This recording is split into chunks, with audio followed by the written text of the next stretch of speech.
Hello YouTubers, Alaska Prepper here. Well, I'm going to go ahead and do a quick video.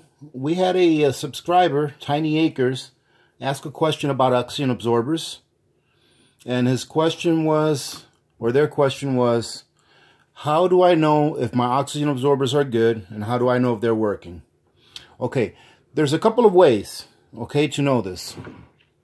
First, when you get your oxygen absorbers in the mail, they come in a sealed packet that has a little tab in there that has like a color, and if it turns from a certain color, is usually like if it turns from red to blue or blue to red, depending on what kind of tab they use, it lets you know that oxygen has infiltrated that packet.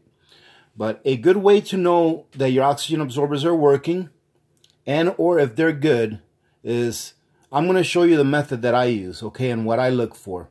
All right, so when I take my oxygen absorbers out of the pack, I put them in a mason jar, as you can see. Okay, I've got other oxygen absorbers. I got the 2000 cc ones, but these are the smaller ones.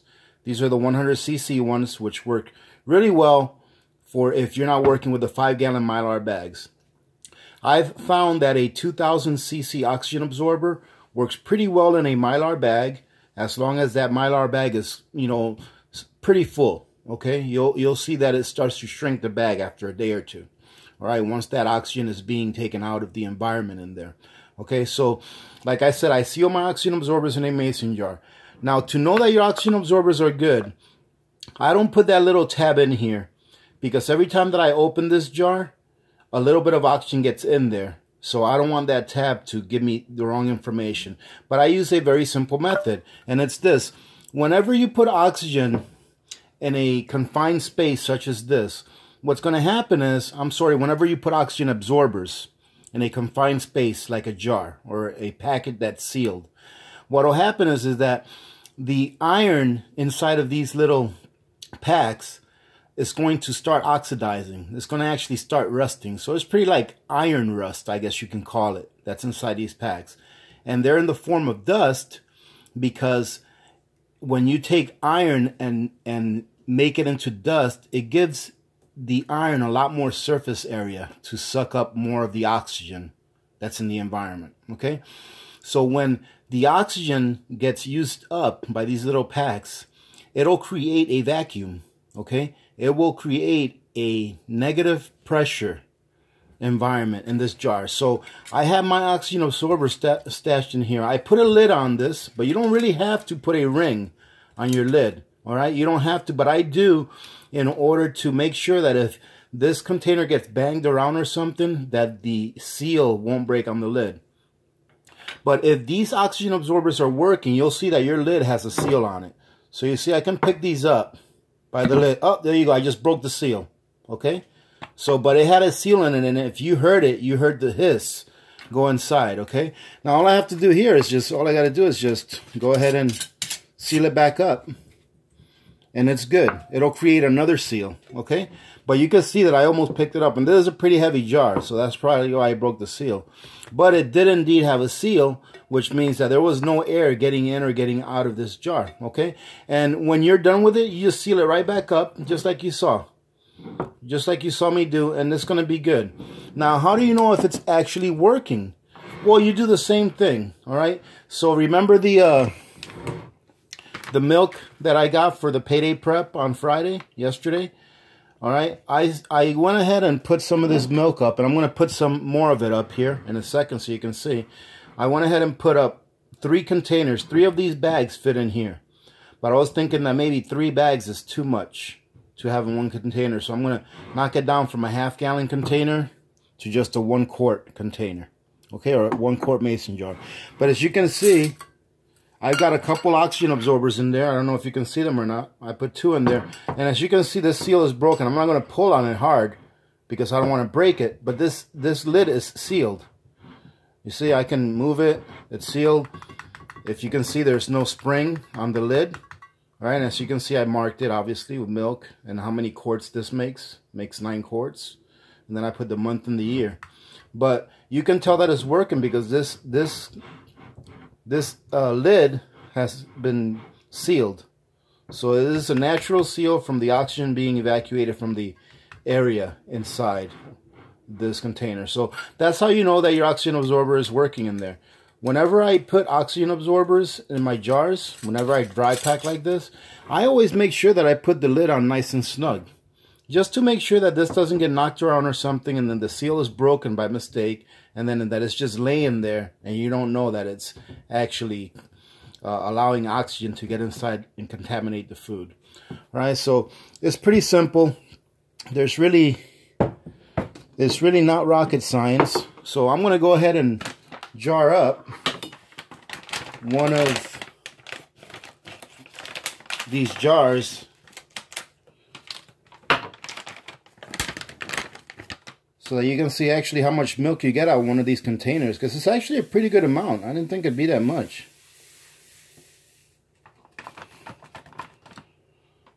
All right. That's one. And it looks like two might just bring it all the way to the top. Okay, so let's see if we can fit two of them in there. Because I noticed that when I did the 1 gallon or the half-gallon mason jar, I put 3 in there, but then after a day of it sitting around, it had compressed itself down. And I could have probably fit 1 more in there. So we want to consume as much space as we can. So it looks like this is going to be just shy of 2. So there's still a little bit of milk left in there. Okay, but you see there's about a 1/2 inch of headspace in there. As you can see, there's about a 1/2 inch of headspace, which is fine. And this will probably compress down even more if I bang on it some more. So, but that's good enough. So all you have to do, ladies and gentlemen, this is very simple. I mean, this is pretty much foolproof. And look at that, it already started building a seal again. See that? I'm going to show you that it started building a seal. Hopefully you'll hear it hiss. Alright. All you do is I grab one. One is plenty for a 1-quart jar. And you see how easy that is? You just as soon as you get that oxygen absorber out of there, you put your lid right back on here. And it'll start working right away. And then you want to make sure you don't wait too long to put your lid on the next one. Now, I've reused lids before from dry packing. I don't see anything wrong with it.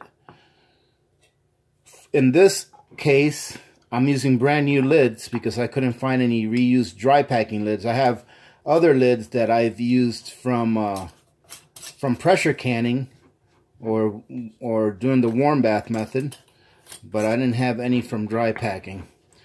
So what I'll do is right here, I just put it on really nice and tight. You know, not super tight, but pretty snug. And then you'll notice after a day or so, it doesn't work instantly, okay? Because in this case, you only have a 100cc absorber in here, where in this one right here, how you saw that it started sealing it right away, you have a whole bunch in there, okay? So these are going to work a lot faster because there's just so many more. But right here, after a day or so, you'll notice that the little lump on top of the lid will start going down. And even if it doesn't go down all the way, it still seals, okay? All it has to do is seal. It doesn't have to seal itself super tight, okay? As long as it seals, which means that there's no oxygen coming in to that container, that's all that really matters. So if you want to test it after a day or two, all you do is take off your ring and check it out and see what it looks like. You know, see how the lid feels. Don't pull on it too much or anything. As long as it doesn't move freely by you just touching it, it should be pretty good to go. Okay? So I'm not going to bore you guys by putting the milk inside the rest of these jars. I just wanted to go ahead and answer that question for Tiny Acres, and I thought that it would be helpful for everyone else to see a quick video on this so that you're not afraid of doing this. All right, so having said that, I'm going to go ahead and try to upload this quickly. Remember to be good to each other. When good people do good things happen. And remember to reach one, teach one, and repeat. If we all did this, the world would be a better place. And you know that it will be a better place. Many blessings to all of you and your families. Happy prepping. Do some prepping this weekend. All right. This is Alaska Prepper. I'm out.